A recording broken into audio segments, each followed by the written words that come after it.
This is, of course, what they wore on Bataan before they surrendered.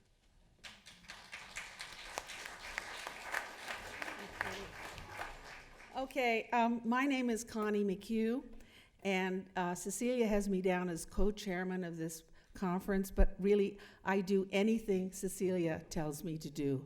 I obey her. I am part of her army. Anyway, I'm here this morning, no, it's actually high noon, to introduce our next speaker. My brother Rod Hall, who Rick very kindly mentioned, is the founder of the Roderick Hall Collection at the Filipinas Heritage Library in Manila. And we now have over 1,000 books written about the war in the Philippines in the collection, plus films and memoirs and books from Japan.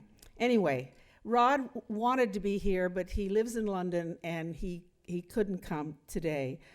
But I just want you to know that Rod and I have known our next speaker since before we were born, because our grandparents were friends and our mothers were best friends.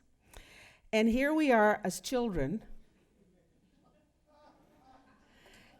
And last year at the Peninsula Hotel in Manila, where we celebrated Jessie's birthday. One thing I'd like to add to her resume, her accomplishments, is that she has written 2 books about her family. And in fact, one of her cousins, Dr. Benito Legarda, is here from Manila, and he will be a speaker this afternoon. The first book is called Primos, and Jessie has, and Benito has they have about 900 primos. So it's a big, thick book. And the other book is The Valdezes of R. Hidalgo Street, near Malacañan. So it gives me the greatest pleasure to introduce our much-loved friend, Jessie Valdez Thompson Huberty.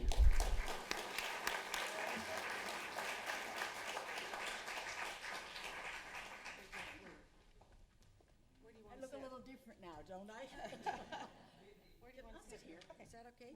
Yeah. Good morning, or as I guess it's noontime now. I'm here this morning to talk to you about my uncle, Basilio J. Valdez. I have family in the audience. We're all cousins. I always have cousins wherever I go. They're always in every city I go in. We have a big, big family. But anyway, the thrust of my talk is his relationship with Manuel L. Quezon, as you all know, the first president of the Philippine Commonwealth, and also with General of the Army Douglas MacArthur. Valdez's family background and education made him an orderly and disciplined man, both of medicine and of the military. He honored the Hippocratic Oath and the rules of engagement of war. Both sides of the coin that was Valdez came to serve Manuel Quezon, Douglas MacArthur, and the Philippines in their time of need. Valdez was born in Manila on July 10, 1892. His mestizo father was a well-respected doctor, hospital administrator, and a surgeon. His mother was from Barcelona, Spain. She died when he was 5 years old, and he and his 4 brothers were raised by an English tutor and their father.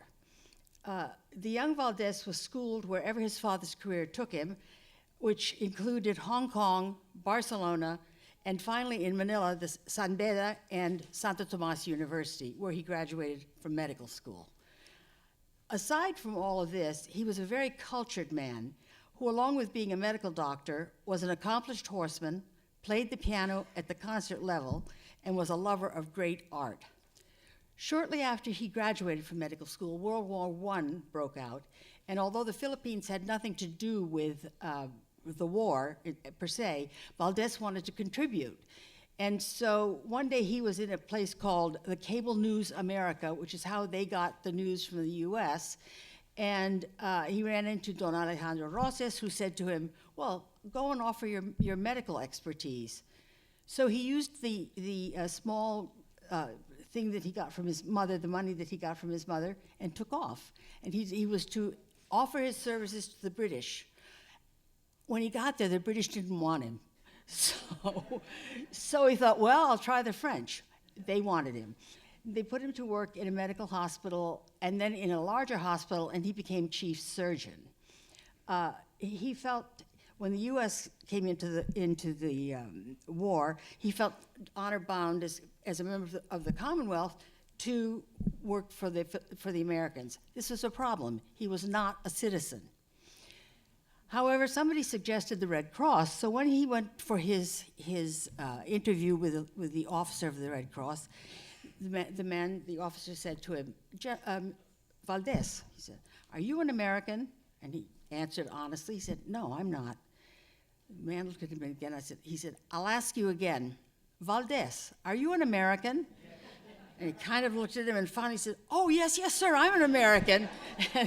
And he was in the Red Cross, where he went on to become the head surgeon in the whole area. But he was overseas for 3 years, and then he returned to the Philippines. Now, the years following World War I were really busy ones for him. He opened his own clinic, and he worked in various hospitals. He taught at Santo Tomas, and he built his own home, which was just a stone's throw from Malacañang Palace. And also, he was kept very busy delivering babies in the family.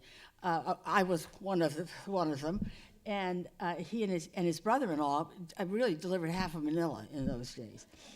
On July 15th, 1925, he married Rosario Legarda Roses, a relative of ours also, Benito, and they were married until she died in 1969. Early on, Valdez became a friend of the Quezon family. Quezon was no stranger to our family because in 1907, my great-grandfather, Benito Legarda Tuason, was, along with Pablo Paterno, served as the first resident commissioners to the Congress of the United States. And along with them came Manuel L. Quezon as an administrator. This friendship was to prove a unique one. In late 1924, the Quezon's youngest daughter, Nenita, was dying of tubercular meningitis. And in those days, there was no cure for this. So Valdez sat by her bedside, literally, for 2 or 3 weeks while she died. And when she died, he was there for the Quezon family. And from that time on, he was their personal physician. And whenever they went abroad, he went with them. So the bond was a tight one. In 1922, he was asked by President Quezon to join the Philippine Constabulary, which was the national police force, to revitalize their medical arm, or whatever you want to call it. He joined and as a lieutenant and was rapidly promoted to lieutenant colonel and chief surgeon by 1926. In March of 1934, he was named brigadier general and chief of the Philippine Constabulary. At this time, he demurred the position, saying he was not a line officer, and he felt, as a medical officer, he should not hold this position. But Quezon said, "Nope, you're it." So he became brigadier, and he also became chief of the constabulary. At that time, Douglas MacArthur was serving as field marshal of the Philippine Army.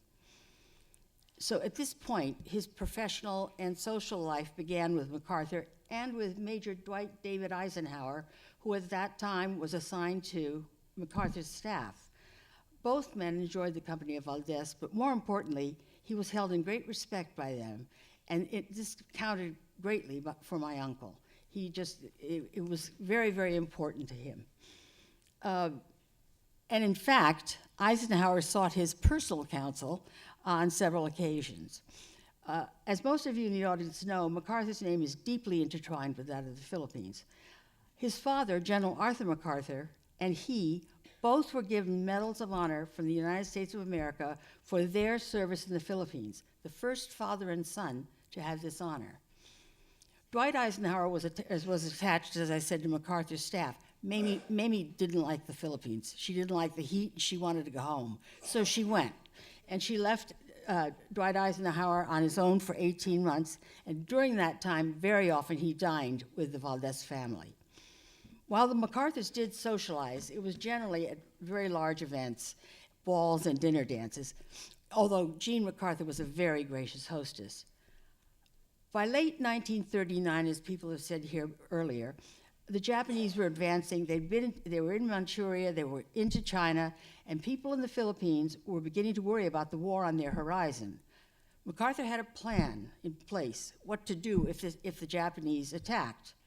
Unfortunately, his plan didn't take into account that they might attack from the air.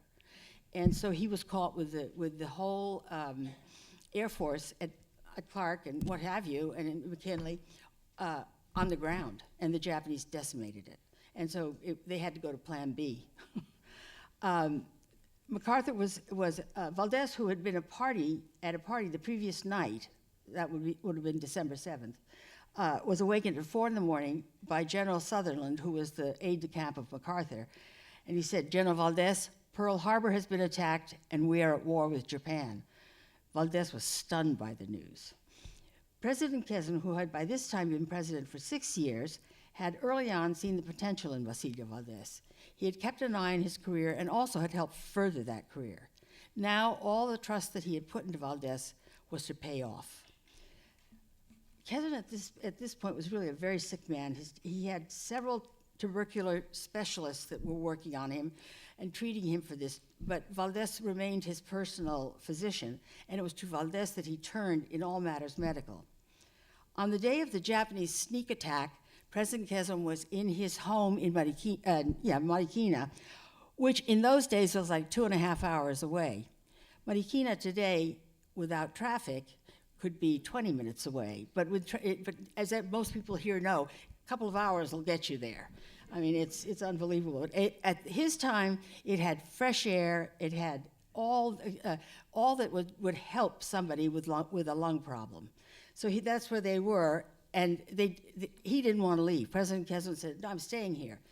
And so on December 24th, Valdez left his family, not realizing that he wasn't ever going to see them for another three years. And he went to Corregidor. By December 28th, the whole first family was installed in Corregidor, which was very bad for the president because he was in one of the lateral tunnels, which are dank and musty and terrible for somebody with a lung problem. So soon became evident that they had to do something, so they moved him to a little house that was just towards the entrance to the Malinta tunnel, and every time there was an air raid, they had to rush him into the tunnel, but he was better off then.